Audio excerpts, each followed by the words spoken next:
Welcome to Retirement Ramblings. I'm Scott, and today is day 329 in my countdown to retirement.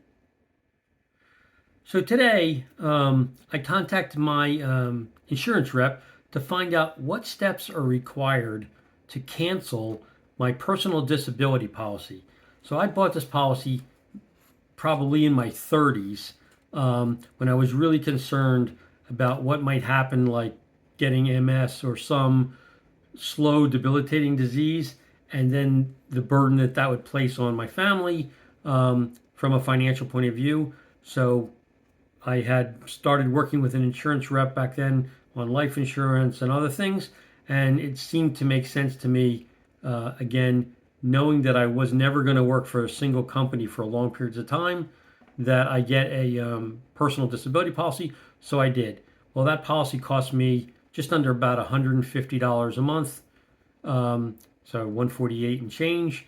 And so now that I'm less than a year away from retirement, and I get I have a policy through work that actually pays substantially more than the personal policy, I thought it would be a good time to cancel the policy and make the savings for the rest of this year.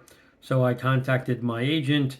He gave me the phone number of the home office of the insurance company so that tomorrow I can give them a call and cancel the policy and get whatever prorated credit back, plus the interest I've been accruing on some other account.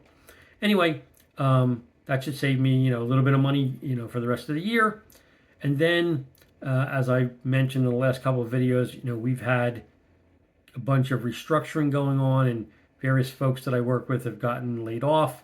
And so early this morning, I had gone on LinkedIn and put up a post for one of my colleagues, to try and find out if there was anyone in my network of several thousand people that, had an opportunity for his skill set, and that if they did, get in contact with me, and then I would basically make the introductions, do the handoff, and then they could work out whether or not it was a good fit.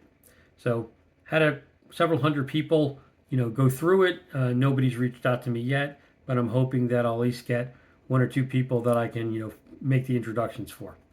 While I was there, I saw a post from Liz Ann Saunders from Schwab on a chart that I just, caught my attention. That was the major indexes and the maximum drawdowns as of February 5th, 2025. So I'll show you that here in a sec. And then after that, had my meetings, did my normal stuff at work, and then when I had a break, I started looking into what were the requirements for TSA PreCheck, because I clearly would like to get through security, in a shorter period of time than I currently do without TSA PreCheck. And then also, if I do international travel, I was looking to see if there was any other kind of option that was also open to me. So I made, I went out, I looked at the website. It has a little tool there that you answer a few questions, and it comes back and tells you which is the preferred option for you. And for me, it was TSA PreCheck, although I still think that it would be worthwhile to pay the additional money for the global entry. That being said, when I looked into the details of the global entry system, it said that it could take between a year and 2 years to get authorized. And so I clearly didn't want to wait that long. And I don't know if that's an exaggeration or not, but TSA PreCheck you can do in a matter of days. So, I thought when I have some time later today, I would look further into the TSA PreCheck. And then after the market closed, as I also mentioned on one of the previous videos, I had some T-bills come due. So I looked up the 13-week and the 26-week next auction, which comes out next week. And so today, after the market closed, I placed my orders for what I wanted to have on and I did decide to ladder stuff. So I put some into a 13 week and some into a 26 week, predicated on, what I have coming due in different months so that, the flow of cash continues to kind of roll or ladder down. So, should I need the money, it comes, due in a way that I can easily get to it. So, and as I also indicated in the prior video, the last 13 week went off at an investment rate of 4.325%, and then the last 26 week went off at an investment rate of 4.303. So that's now taken care of.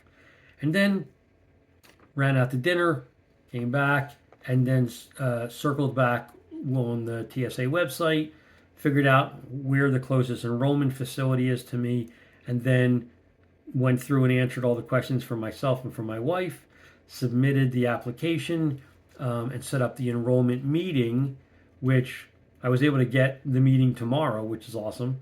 So my wife and I will run over tomorrow and hopefully be able to finish whatever we need to do. And then, in whether it's a few days to a couple weeks, be able to get the TSA pre-checked so that when I'm ready to go travel later this year, I'll at least be able to go while I'm in the U.S. through shorter lines. And then unfortunately, it won't help me when I go overseas to the London's Heathrow or Iceland's Reykjavik. But again, the global entry just didn't seem that it would be complete in time. So that was my deciding factor. The difference in money was, went from like $77 and change to $120, and that covers you for 5 years. So, it's a small amount of money for a 5 year time horizon, and it was going to be well worth it to me. So what I figured I'd do is get the TSA pre-check first, and then figure out, is there a way to upgrade to the global entry system later on, or if not, just pay the additional money again and get the global entry.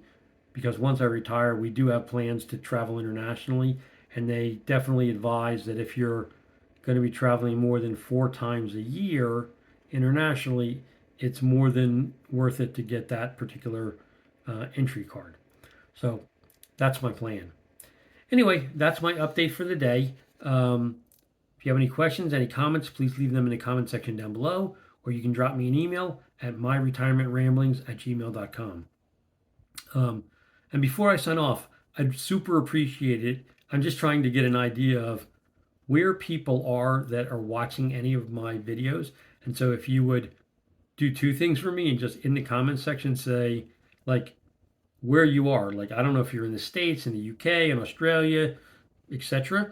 But wherever, India, wherever you are, if you just tell me that. And then also male or female, because I've looked at the stats and it seems to be a heavily male skewed audience. And I'm just curious if the stats as reported by YouTube are actually accurate. So if you do me a favor and do that, I would super appreciate it.